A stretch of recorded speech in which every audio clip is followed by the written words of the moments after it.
यीशु मसीह की कहानी। यीशु मसीह का जन्म लगभग 200 साल पहले यहूदी भूमि के बेतलहम में हुआ। उनकी माता मरियम एक साधारण लेकिन धर्मपरायण महिला थीं। स्वर्गदूत ने उन्हें बताया कि वह परमेश्वर के पुत्र को जन्म देंगी। यह घटना चमत्कारी थी क्योंकि मरियम कुंवारी थीं। मरियम और उनके पति यूसुफ जनगणना के लिए बेतलहम पहुंचे, लेकिन उन्हें कोई जगह नहीं मिली। इसलिए यीशु का जन्म एक साधारण गुफा में हुआ। उनके जन्म के समय स्वर्गदूतों ने चरवाहों को यह शुभ समाचार सुनाया और 3 मागी ज्योतिषी ने तारे का अनुसरण करते हुए उन्हें भेंट दी, सोनाबा, लोबान और गंधरस। यह दर्शाता था कि यीशु विशेष रूप से संसार को प्रेम और प्रकाश देने आए थे। यीशु का बचपन नासरत में बीता। वे एक साधारण बड़ी के बेटे थे और धर्म में गहरी रुचि रखते थे। 12 साल की उम्र में उन्होंने यरूशलेम के मंदिर में धर्म के विद्वानों से चर्चा की और उनके ज्ञान ने सभी को चौंका दिया।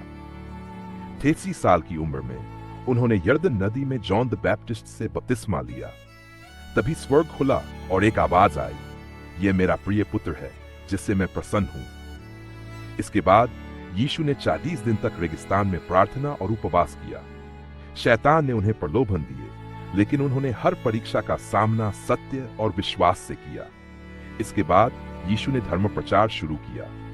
उन्होंने लोगों को सिखाया कि परमेश्वर से प्रेम करो, अपने पड़ोसी और दुश्मनों को क्षमा करो और जरूरतमंदों की सेवा करो। उनके मुख्य संदेश थे सत्य, प्रेम और विश्वास। हजारों लोग उनके उपदेश सुनने आते थे। यीशु ने कई चमत्कार किए जो उनकी दिव्यता का प्रमाण थे। अंधों को दृष्टि दी, कोढ़ियों को ठीक किया, मरे हुए लाजर को जीवित किया। केवल 5 रोटियों और 2 मछलियों से 35 लोगों को खिलाया। समुद्र पर चलकर अपने शिष्यों को बचाया। विरोध और बलिदान। उनकी लोकप्रियता ने यहूदी धार्मिक नेताओं को असुरक्षित महसूस कराया। उन्होंने रोम के गवर्नर पिलातुस को यीशु के खिलाफ भड़काया। उनके अपने शिष्य यहूदा इस्करियोती ने 30 चांदी के सिक्कों के बदले उन्हें धोखा दिया। यीशु को गिरफ्तार कर क्रूस पर चढ़ाने की सजा दी गई। उन्हें कांटों का ताज पहनाया गया और उनका मजाक उड़ाया गया। लेकिन क्रूस पर भी उन्होंने क्षमा और प्रेम का संदेश दिया। हे पिता, इन्हें क्षमा कर, क्योंकि ये नहीं जानते कि ये क्या कर रहे हैं। गुड फ्राइडे के दिन उन्होंने अपने प्राण त्याग दिए। उनकी मृत्यु मानवता के पापों के प्रायश्चित के रूप में मानी जाती है। पुनरुत्थान और स्वर्गारोहण। 3 दिन बाद ईस्टर रविवार को यीशु पुनर्जीवित हुए। ये उनकी दिव्यता का सबसे बड़ा प्रमाण था। उन्होंने अपने शिष्यों को दर्शन दी और कहा, डरो मत, मैं मृत्यु पर विजय प्राप्त कर चुका हूं। 40 दिनों तक उन्होंने अपने शिष्यों को सिखाया और फिर स्वर्ग चले गए। उन्होंने कहा, मैं हमेशा तुम्हारे साथ रहूंगा।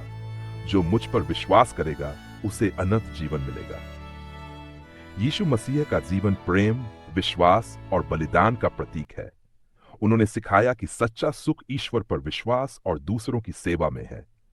उनका संदेश आज भी करोड़ों लोगों के जीवन को प्रेरणा देता है।